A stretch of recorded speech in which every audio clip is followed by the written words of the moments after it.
Bonjour à tous, j'espère que vous allez bien.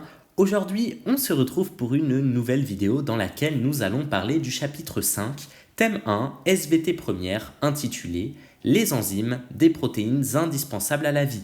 Avant que la vidéo ne commence, n'hésitez pas à vous abonner et à me suggérer d'autres idées de vidéos en commentaire.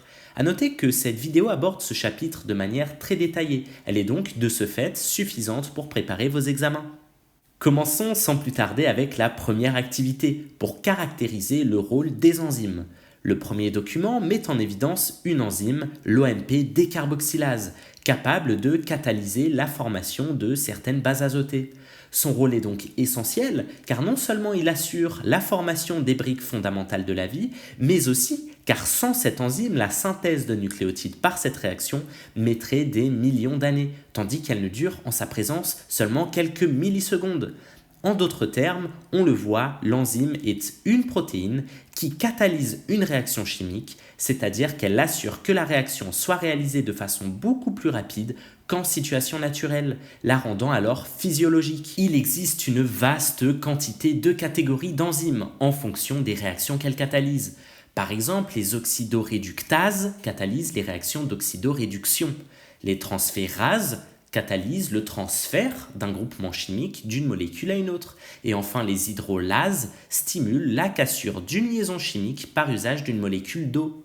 Chaque type cellulaire possède donc des sets d'enzymes différents et cela est très important car cela permet la spécialisation cellulaire. En effet, ici on observe la voie de synthèse et de dégradation du glycogène.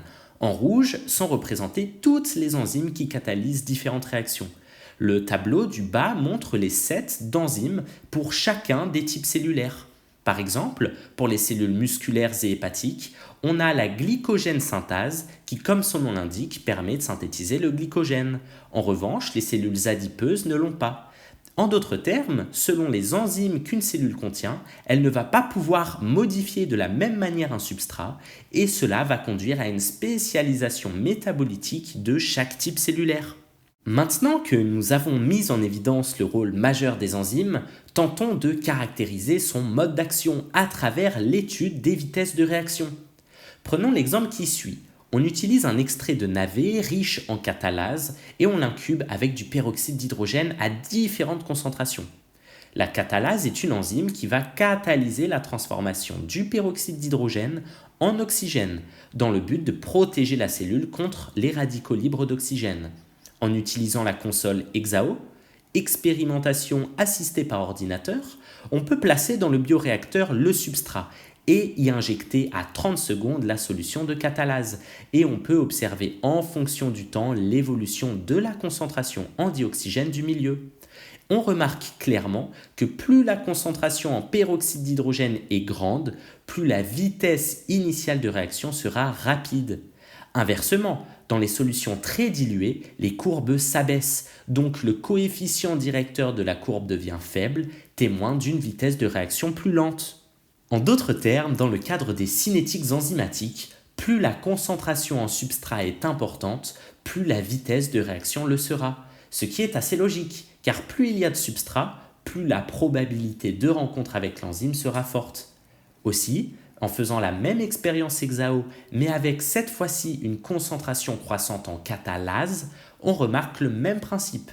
Plus la concentration en enzyme augmente, plus la vitesse initiale de réaction augmente, car plus il y a d'enzymes, plus la probabilité de rencontrer le substrat sera forte. Mais ce n'est pas tout. L'enzyme est définie par une propriété qui lui est propre, qui se nomme la spécificité de substrat.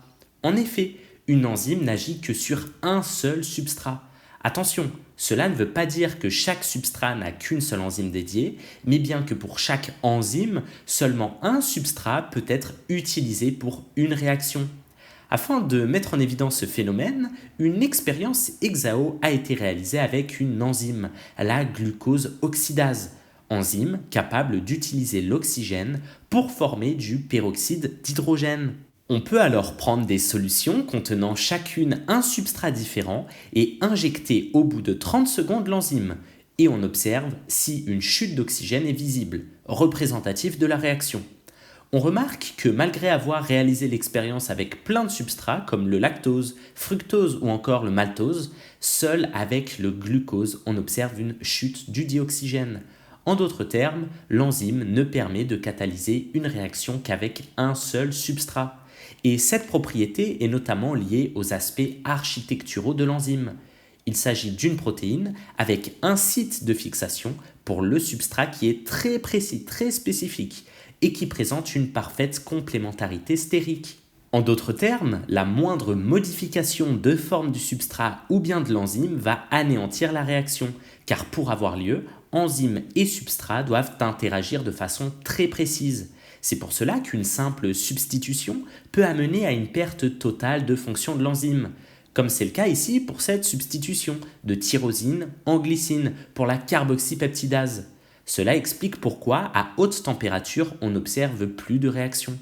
En effet, à haute température, la forme tridimensionnelle de l'enzyme est modifiée, amenant à un changement de son site de liaison au substrat qui n'est alors plus reconnu, n'induisant plus la réaction. Mais ce n'est pas tout, l'enzyme est aussi définie par sa spécificité d'action.